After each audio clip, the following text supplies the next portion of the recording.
Hola, ¿cómo estás? Me llamo Lisa. The person I interviewed was Dr. Deloach, and she is from Panama. Dr. Deloach and I had a very interesting conversation as we discussed some of her culture, their beliefs, values, and views on money and other things. I began asking her to give me a brief description of her family structure, and how things are carried in the household. She explained to me that the family structure begins with the grandmother, grandparent, because they are usually living in the house with the adult child. She explained also that you don't see many nursing homes there because people can't afford it, so usually the elderly parent is still in the household.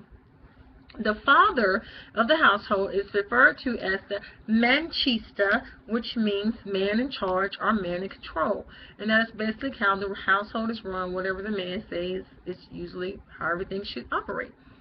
The next thing we talked about was types of religions and beliefs.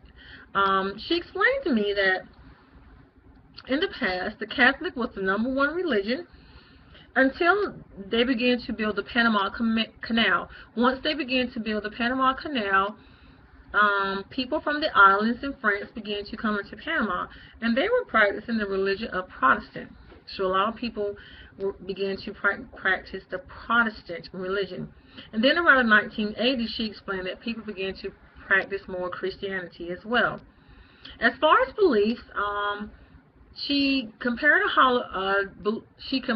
superstition that we have about Friday the 13th being bad luck. Well, they have Tuesday the 14th. That is their bad luck day.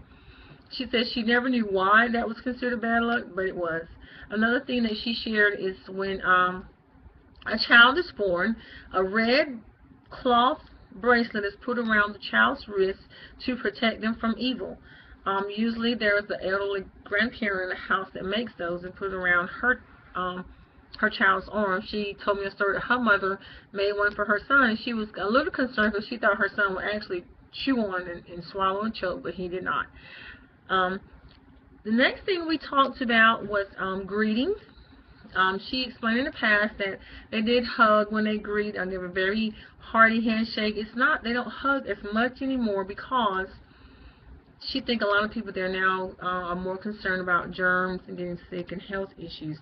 The only time they really embrace someone and give them a hug is when they haven't seen them in a long time, and there's someone really close and they care for dearly.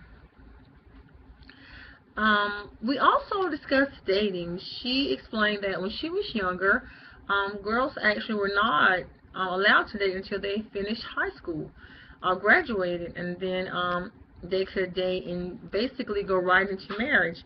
But she said now times have changed, and like America, there are a lot of single parents there, so they're not as strict and they don't hold to the family values as much.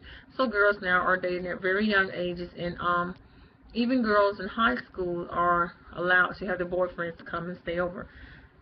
The next thing we discussed was eating behaviors. I was interested in knowing how they felt about eating, and she said that over there, because salaries are so low, that the way they eat is determined by how much they make. Her words exactly were, the key to eating, you eat according to salary. The key to how much money comes in the house is how much money you spend eating out. Please excuse me for that. I had to get that one out. She also explained that you could go out and get a meal from a mom and pop store for $2.25 just because they're trying to make things affordable. The next thing we discussed, and I think the last thing was, is our values on money and spending.